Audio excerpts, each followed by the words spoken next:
Korupsi di lingkungan pemerintahan kembali mencuat. Kali ini dari tubuh Bawaslu. 3 PNS Bawaslu Seruyan ditetapkan sebagai tersangka atas dugaan penyalahgunaan dana hibah pilkada. Ironisnya, ini terjadi di tengah upaya besar pemerintah membangun ASN yang berakhlak, berorientasi pelayanan, akuntabel, kompeten, harmonis, loyal, adaptif, dan kolaboratif.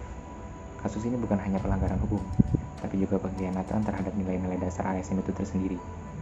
Dalam video ini, kita akan mengulas tuntas kasus ini dari berbagai sudut pandang. Mari kita mulai.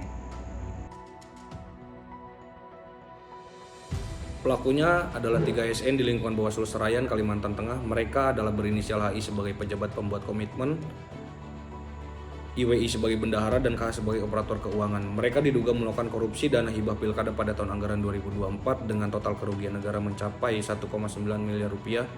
Kasus ini terungkap pada Oktober 2024 dan sejak itu menjadi perhatian nasional. Kejadian ini terjadi di Kabupaten Seruyan, Kalimantan Tengah. Salah satu pelaku diketahui menggunakan dana tersebut untuk bermain judi online, tapi lebih dari itu, ini mencerminkan lemahnya pengawasan dan integritas dalam pengelolaan dana publik. Mereka menyalahgunakan posisi dan wewenang untuk mencairkan dan menggunakan dana tanpa prosedur yang sah. Dampak bagi individu sangat besar. Ketiganya tidak hanya kehilangan pekerjaan, tapi juga menghadapi ancaman pidana. Mereka kehilangan kehormatan sebagai ASN. Citra PNS secara umum ikut tercoreng. Masyarakat makin sulit percaya bahwa ASN bisa menjadi pelayan publik yang bersih dan berintegritas. Lembaga Bawaslu pun terdampak secara langsung. Publik bisa mempertanyakan netralitas dan kredibilitas lembaga yang seharusnya mengawasi pemilu.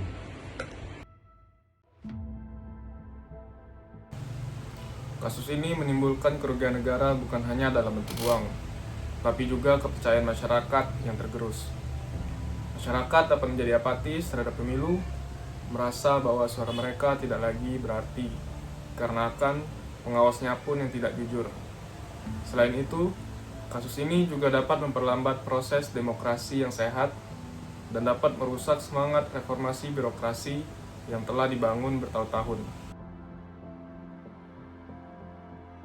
Apa yang bisa kita lakukan untuk mencegah kasus seperti ini terulang? Pertama, sistem audit keuangan di lembaga penyelenggara pemilu harus diperketat. Dana hibah harus dipantau oleh lembaga independen. Kedua, transparansi anggaran harus berbasis teknologi. Gunakan sistem e-budgeting agar setiap transaksi bisa ditelusuri secara real-time. Ketiga, struktur organisasi harus dievaluasi.